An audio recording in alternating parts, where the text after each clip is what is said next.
Hello, everyone. This is Cody Lee of BlackCatBooks.org, author of I, the Dragon, Cruel and Beautiful, Rabbit Hole, Lore and Frey, uh, and the upcoming Jaw of the Dragon. Did I mention that everything? I think I did. Okay, so really interesting news to come out today. I think most gamers took it for granted that Final Fantasy 16 would be coming to PC. I think that's what most people were expecting to see, that like the game would launch day one on Steam alongside the PS5 port. That was something that was in the cards. I think it was teased at some point. I'm not entirely sure what like the reasoning behind this is. Like I don't know. I don't remember. I had the impression that like Final Fantasy 16 was 100% confirmed to be coming to Steam, but the producer Kitase, he last night he released a statement saying that you should buy a PS5 for Final Fantasy 16, that the game has not been announced for PC, and that you need to buy a PlayStation instead. So this is an interesting statement because I think if Final Fantasy 16 is a PlayStation exclusive, if it launches on PlayStation 5, not on PC, on PS5, I very strongly believe if that happens, that this could be a franchise killer.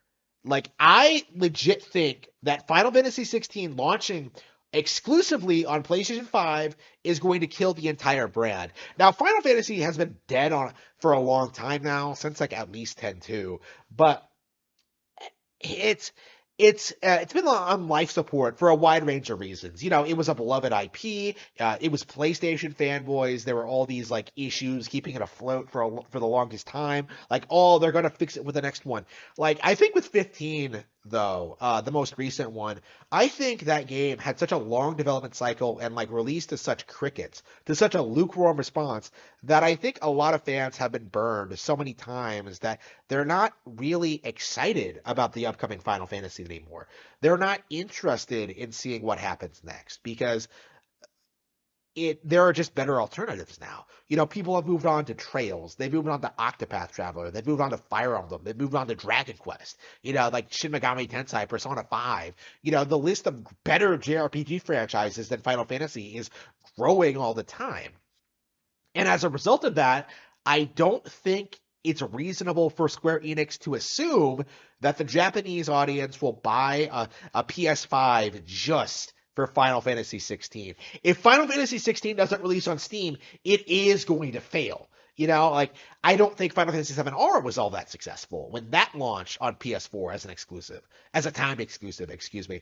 Like, I don't see these games becoming popular. This business model of supporting PlayStation first no longer makes sense for Square Enix. Like, PlayStation is basically a dead platform kept afloat by like nostalgia blinded fanboys and massive corporations. Like, there just are no games. There is no audience. Like, nobody is playing games on PlayStation.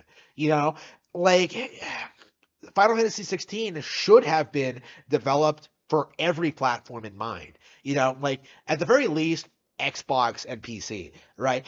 Releasing for PS5 as an exclusive, it just isn't going to work, right? Like, if they think they're going to repeat the success of Final Fantasy VII, if they think they're going to sell PlayStation because of this, they are delusional. Final Fantasy does not have the pool it used to. It's not relevant anymore. It can't compete. There are better alternatives. Square is going to very strongly struggle to sell the PS5 to modern consumers. It's just not something that the Japanese audience are interested in.